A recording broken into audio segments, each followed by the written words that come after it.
करेंगे।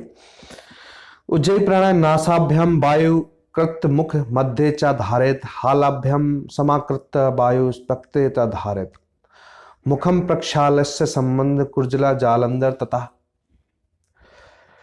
आसक्ति कुंभक कृत्वा धारेति विरोधा, उज्जयी कुंभका कृत्वा सर्व कारणा साधते साधते, न भवेत् कफ रोगः कूर्वायु जीर्णकम, आमावत क्षय काशो ज्वर पीलिहा न विद्यते, जरा मृत्यु विनाशये,